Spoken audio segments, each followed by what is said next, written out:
My name's Vincent, candidate for Josephine County Sheriff. I'm just gonna start this off right now by saying that I share the same passion that the sheriff and Dave both share in law enforcement. I also am a police officer. I'm a sheriff's deputy. I've worked for this office for 15 years. It is my passion. I started out in the jail. I was a sergeant. I made corporal, went to sergeant. I gave up my sergeant stripes so I could go to the road because I always wanted to be a police car when I grew up, is what I said. And once I started, I went to the academy and I came back. I couldn't stop, and it involved my entire family, involved my entire life. It's my entire life. I've been married to the same wife for 28 years. She's my manager. She keeps me squared away. She tells me what to do. I have 3 beautiful kids. I have a daughter that's 17, almost 18, going on 35. I have a son who's currently in the Army. He's a sergeant, stationed at Fort Drum. Unfortunately enough, just preparing to do his 2nd deployment to Afghanistan. And I'm proud of him. I'm proud of the decisions that he's made in his life. My daughter, same thing. I have a daughter that's 24, which makes me feel very old. And she's doing fine. She's got a business in town, and her husband are currently partaking in that. They're doing great. They haven't asked me for any money. So what I want to do is I want to get down to the bare bones here. Mr. Seligman, wherever you went, I'm a police officer. I would like to pack a jail full of people, but I can't support this levy. I can't support this levy because of one thing. The county commissioners have said that they're going to give us money, the money that they're currently running the jail with, and they're going to apply that to patrol. That sounded really good at first. And then the number, well, from what I read, Sheriff, on the front page of the paper a couple weeks ago, it was supposed to be $3 million, then all of a sudden it went to $2 million. And that $2 million is going to be split between the sheriff's office for patrols and juvenile justice. Okay? Our current budget is about $26,000. Part of that money, part of the patrol money that we have is not your $725,000. You have 2 people that are out there working. We have the contract positions.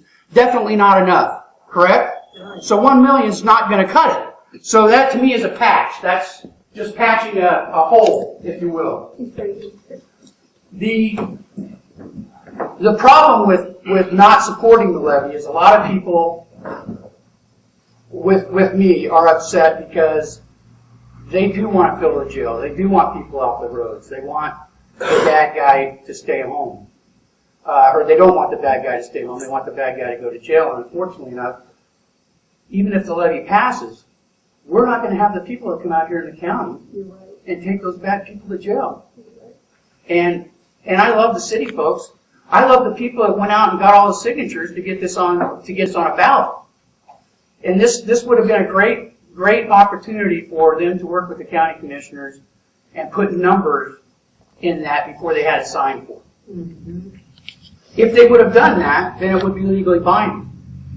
They said they wrote a letter that they're going to write. That we wrote a letter. We're going to promise that we're going to put patrols at the front of our future budget.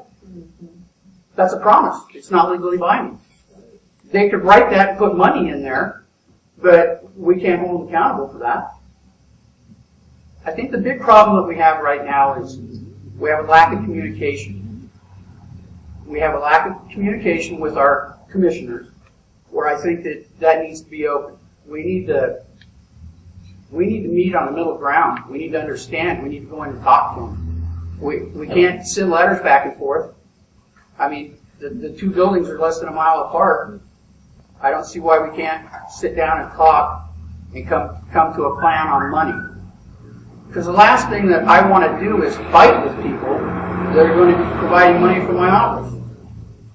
I could, and this, we're talking, you could probably put 2 more deputies on. You'd like to do that. You could put 1 more deputy on right now and it wouldn't cost you a dime. Tonight. And I mentioned this on my weekly addresses, but we have a civil deputy. I love him. Great guy. Really nice person. He's not patrol certified. He's not correction certified. He's not a certified deputy. He's in a marked vehicle. He's driving around. God bless him. He's out serving subpoenas and restraining orders, and he's responding to calls. He's backing other deputies. That, to me, is a huge liability. Huge. You could take that deputy and you could put him in the jail with a trained FTO where he's safe, and you could pull a patrol deputy out tomorrow and put him on the road. Tomorrow. No cost to you. So how are you going to do your civil stuff? Curry County has, I called and talked to the sheriff in Curry County. What they've done, because they can't afford their civil, is they've assigned their civils to their deputies. They pick up the civil paperwork when they start their shift, and they go out and distribute it. That's the requirement that they have to do, and that's what they do. So we could do the same thing. Then we could take our deputies that we have now, plus the extra one, plus myself, and I'm sure Dave would be in the same boat. He wouldn't be afraid to go out and handle a call. Then you reorganize your shift so that you're effectively utilizing all the law enforcement in Josephine County. Because I'll guarantee you that the Oregon State Police would not have a problem backing one of our deputies on a call if we were working during the hours when the calls come in. 8 to 4 is not realistic hours for the community. It's just not realistic. These are things that need to be done. These are things that need to be done immediately. Immediately. If I had my hands on the 2014-2015 budget, I would make myself a subject matter expert. As your sheriff, I would need to be a subject matter expert. If you ask me anything from what a toothbrush to a comb to a bed to a blanket would cost, I would have to have that answer. Our office is so small now that I can't blame that on somebody else. I can't push that off on somebody else.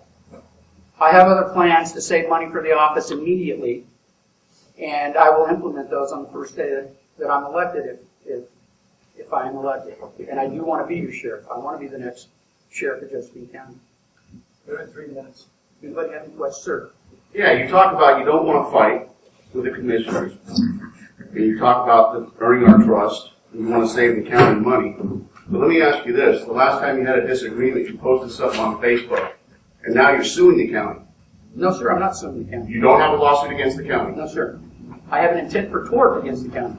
Yes, sir, I do. If you want to explain it, is that the proper place to air agreements, interagency agreements within your own agency? Is that Facebook? Okay, do I want to open this up? Okay, so would you have a problem with somebody who was holding someone accountable for something? Would that be a problem? Would you go to that person first? Do you want a sheriff that will not hold people accountable? Is that what you're? Absolutely not. Okay, well that's where I'm at. I'd love to discuss that with you. I would. So am I going to hear about it?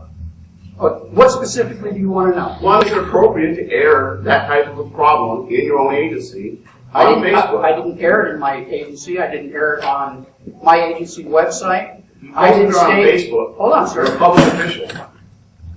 Hold on, sir. I posted it on a friend's website. I didn't mention the name of anyone. However, the names were, they basically said, oh, well, is this who you're talking about? I'm a cop. Yes, that's who I was talking about. If you're asking me that's who I was talking about, yes. Could I have said, no, I don't know what you're talking about? Absolutely. But is that ethical? Is that honest? No, sir, it's not. And I was punished for that, sir. I was punished. I was laid off from the office for 2 months with no pay, no benefits, no nothing, during my daughter's wedding. I couldn't afford to pay for the things for my daughter's wedding if I wanted to. Did that sting? Absolutely it did. Did I learn a lesson? Yes, sir, I did. Absolutely. Am I going to stand here and be accountable for you? Absolutely. You asked me, so I'm telling you. So why are we now going after the county for money? Excuse me? You're not suing. You don't have a lawsuit. You don't have any suit against the county. No, sir. I have an intent for tort. I filed an intent for tort. You want to explain that? Yeah. It's basically saying, if we do this, this, and this, then I won't go any further with where I'm at. So let's go a little bit further with that. I had a meeting with the sheriff February 1st. This is April 1st, okay, so a few months ago. And we came to an agreement on everything that was talked about. I haven't received my final write-up for that. And I'm not going to stop or say I'm going to stop doing anything until I get that. But unfortunately enough, our office is so busy that we can't finish these things. I don't understand why, but we can't finish these things. So I guess I would give that to you, that if the policy and procedure was followed the way it should be followed, you wouldn't have had a question to ask tonight, sir. Thank you, Ed. We're right at time. One question, we'll make it 30 seconds. Yes, I have a question. Yes, ma'am. Do you know your Constitution? Yes, ma'am. And how far would you go to stand up for a constitutional Second Amendment? Second And Amendment, the first vote. I spent 23 years in the United States military, ma'am, and I will guarantee you one thing, I will not let anybody come and take it away. I will be the first one to stand in front of that. And I would hold the federal government accountable for what they're delegated to do, and nothing more, nothing less. It's really getting important right now. And apparently it would be an issue if I stood up against them. But I will not be afraid to stand up and tell somebody what's right and what's wrong. Not afraid to do that, and I'm not afraid to stand accountable for that. Well, thank you, Ed.